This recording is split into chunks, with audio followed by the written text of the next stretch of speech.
कैसे हुई थी राधा की मृत्यु? श्री कृष्ण ने क्यों तोड़ दी थी बांसुरी? जब भी प्रेम की बात होती है तो श्री कृष्ण राधा के प्रेम की मिसाल सबसे पहले आती है। राधा श्री कृष्ण के प्रेम को जीवात्मा और परमात्मा का मिलन कहा जाता है। राधा श्री कृष्ण का बचपन का प्यार थी। श्री कृष्ण जब 8 साल के थे तब दोनों ने प्रेम की अनुभूति की। राधा श्री कृष्ण के दैवीय गुणों से परिचित थी। उन्होंने जिंदगी भर अपने मन में प्रेम की स्मृतियों को बनाए रखा। यही उनके रिश्ते की सबसे बड़ी खूबसूरती है।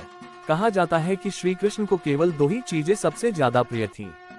ये दोनों चीजें भी आपस में एक दूसरे से गहराई से जुड़ी हुई थी, बांसुरी और राधा।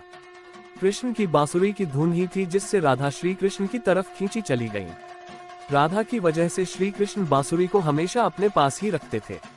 भले ही श्री कृष्ण और राधा का मिलन नहीं हो सका, लेकिन उनकी बांसुरी उन्हें हमेशा एक सूत्र में बांधे रही। श्री कृष्ण के जितने भी चित्रण मिलते हैं उनमें बांसुरी जरूर रहती है। बांसुरी श्री कृष्ण के राधा के प्रति प्रेम का प्रतीक है। वैसे तो राधा से जुड़े कई अलग अलग विवरण मौजूद हैं, लेकिन एक प्रचलित कहानी नीचे दी गई है। भगवान श्री कृष्ण से राधा पहली बार तब अलग हुई जब मामा कंस ने बलराम और कृष्ण को आमंत्रित किया। वृंदावन के लोग यह खबर सुनकर दुखी हो गए। मथुरा जाने से पहले श्री कृष्ण राधा से मिले थे। राधा कृष्ण के मन में चल रही हर गतिविधि को जानती थी। राधा को अलविदा कह कृष्ण उनसे दूर चले गए। कृष्ण राधा से ये वादा करके गए थे कि वो वापस आएंगे, लेकिन कृष्ण राधा के पास वापस नहीं आए। उनकी शादी भी रुक्मिणी से हुई। रुक्मिणी ने भी श्री कृष्ण को पाने के लिए बहुत जतन किए थे। श्री कृष्ण से विवाह के लिए वह अपने भाई रुक्मी के खिलाफ चली गई।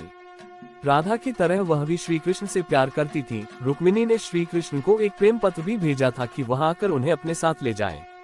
इसके बाद ही कृष्ण रुक्मिणी के पास गए और उनसे शादी कर ली। कृष्ण के वृंदावन छोड़ने के बाद से ही राधा का वर्णन बहुत कम हो गया। राधा और कृष्ण जब आखिरी बार मिले थे तो राधा ने कृष्ण से कहा था कि भले ही वो उनसे दूर जा रहे हैं, लेकिन मन से कृष्ण हमेशा उनके साथ ही रहेंगे। इसके बाद कृष्ण मथुरा गए और कंस और बाकी राक्षसों को मारने का अपना काम पूरा किया। इसके बाद प्रजा की रक्षा के लिए कृष्ण द्वारका चले गए और द्वारकाधीश के नाम से लोकप्रिय हुए। जब कृष्ण वृंदावन से निकल गए तब राधा की जिंदगी ने अलग ही मोड़ ले लिया था। राधा की शादी एक यादव से हो गई। राधा ने अपने दाम्पत्य जीवन की सारी रस्में निभाई और बूढ़ी हुई, लेकिन उनका मंतव्य भी कृष्ण के लिए समर्पित था। राधा ने पत्नी के तौर पर अपने सारे कर्तव्य पूरे किए। दूसरी तरफ श्री कृष्ण ने अपने दैवीय कर्तव्य निभाए। सारे कर्तव्यों से मुक्त होने के बाद राधा आखिरी बार अपने प्रियतम कृष्ण से मिलने गईं। जब वह द्वारका पहुंची तो उन्होंने कृष्ण के रुक्मिणी और सत्यभामा से विवाह के बारे में सुना, लेकिन वह दुखी नहीं हुई। जब कृष्ण ने राधा को देखा तो बहुत प्रसन्न हुए। दोनों संकेतों की भाषा में एक दूसरे से काफी देर तक बातें करते रहे। राधा जी को कान्हा की नगरी द्वारिका में कोई नहीं पहचानता था। राधा के अनुरोध पर कृष्ण ने उन्हें महल में एक देविका के रूप में नियुक्त किया। राधा दिन भर महल में रहती थी और महल से जुड़े कार्य देखती थी। मौका मिलते ही वह कृष्ण के दर्शन कर लेती थी, लेकिन महल में राधा ने श्री कृष्ण के साथ पहले की तरह का आध्यात्मिक जुड़ाव महसूस नहीं कर पा रही थी, इसलिए राधा ने महल से दूर जाना तय किया। उन्होंने सोचा कि वह दूर जाकर दोबारा श्री कृष्ण के साथ गहरा आत्मीय संबंध स्थापित कर पाएंगी। उन्हें नहीं पता था कि वह कहाँ जा रही हैं, लेकिन भगवान श्री कृष्ण जानते थे। धीरे धीरे समय बीता और राधा बिल्कुल अकेली और कमजोर हो गईं। उस वक्त उन्हें भगवान श्री कृष्ण की आवश्यकता पड़ी। आखिरी समय में भगवान श्री कृष्ण उनके सामने आ गए। कृष्ण ने राधा से कहा कि वह उनसे कुछ मांगे, लेकिन राधा ने मना कर दिया।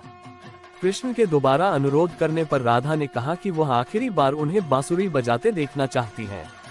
श्री कृष्ण ने बांसुरी ली और बेहद सुरीली धुन में बजाने लगे। श्री कृष्ण ने दिन रात बांसुरी बजाई जब तक राधा आध्यात्मिक रूप से कृष्ण में विलीन नहीं हो गई। बांसुरी की धुन सुनते सुनते राधा ने अपने शरीर का त्याग कर दिया। हालांकि भगवान कृष्ण जानते थे कि उनका प्रेम अमर है, बावजूद वे राधा की मृत्यु को बर्दाश्त नहीं कर सके। कृष्ण ने प्रेम के प्रतीकात्मक अंत के रूप में बांसुरी तोड़कर झाड़ी में फेंक दी। उसके बाद से श्री कृष्ण ने जीवन भर बांसुरी या कोई अन्य वादक यंत्र नहीं बजाया। कहा जाता है कि जब द्वापर युग में नारायण ने श्री कृष्ण का जन्म लिया था, तब मां लक्ष्मी ने राधा रानी के रूप में जन्म लिया था ताकि मृत्यु लोक में भी वे उनके साथ ही रहे।